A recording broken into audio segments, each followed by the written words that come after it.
A little more than 3 years ago, the nation was struck by a horrific tragedy, witnessing the school shooting at Sandy Hook Elementary School. And that tragedy inspiring dozens of changes to security precautions at schools all over the country. It even led to a new business in Adams, Massachusetts, over in northern Berkshire County, that creates a unique glass to keep attackers out. And News 10 ABC's Rachel Yankunis explains how school guard glass actually works. With this, you're not buying glass, you're buying time.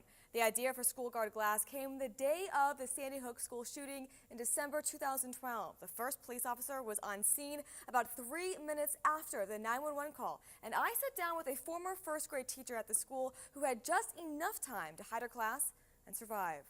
My students and I were just in our morning meeting, which is a very calm, quiet, peaceful time of our day, when very loud, very rapid gunfire began over and over and over. It was the morning of December 14, 2012 at Sandy Hook Elementary School. Former first grade teacher Caitlin Roig-DeBellis hid her 15 students as a shooter reloaded in the adjoining classroom. I said, we need to get into our bathroom now. I picked some of my students up, put them behind the toilet where the flusher is, stood 2 of my little boys on top of the toilet, put my tiniest student on top of the toilet paper dispenser, holding her with my hand. I think back on it now, and it is so impossible. But in that moment, the impossible needed to become possible, because that was our only chance. Caitlin reveals the trauma of her darkest hour in her book, Choosing Hope, a story of surmounting tragedy. What was it like inside that bathroom, knowing what's going on? My students were in the middle of hell. And what they were hearing was so loud and so scary that they understood that when I said, be quiet, they understood that silence meant we might stay safe. The tragedy sent schools scrambling for security upgrades, but even cameras and locks can't keep a shooter out. I am alive because I had the time to hide while he shot his way in. Giving people time to stay alive is the mission here at School Guard Glass. Chris Kapeloff works in the glass installation business in Adams, Massachusetts. The day of the Sandy Hook shooting, he came up with the idea for SG Glass. The purpose of our glass is to keep somebody outside of a building, even if they come prepared to enter it with an assault rifle. His neighbor turned co-president Foster Goodrich shows me how it looks and feels just like regular glass, but a laminate in the center makes it, well, nearly unbreakable. Throw bricks at it, kick it, hammer, 2x4, bat, 3-pound mallet, and then eventually to a sledge.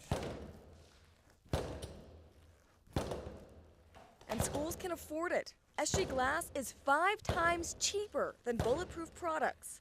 This is one of the cheapest doors in the market, and we figured out how to strengthen it and create a cohesive structure that prevents forced entry. Wow. By the time they even got to this point, first responders likely be on scene. Exactly. So what we're allowing folks on the inside to do is engage their protocol. This is why it's going into the new Sandy Hook Elementary School, which brings us back to Caitlin. Weeks after the tragedy, she grappled to find answers that would never come. Why did this happen? Why our school? Why innocent lives? I decided I needed to shift my energy, which led me into founding Classes for Classes, a nonprofit that gives students an opportunity to pay it forward to classrooms across the country. Why did you write Choosing Hope? Everyone comes up against stuff in their lives that seem insurmountable, and they absolutely do not have to be. And so if I can share that with one person by them, having them read Choosing Hope, then that's exactly why I wrote it. There is light after the darkness. Caitlin's organization, Classes for Classes, matches classrooms in need with ones that have resources to spare.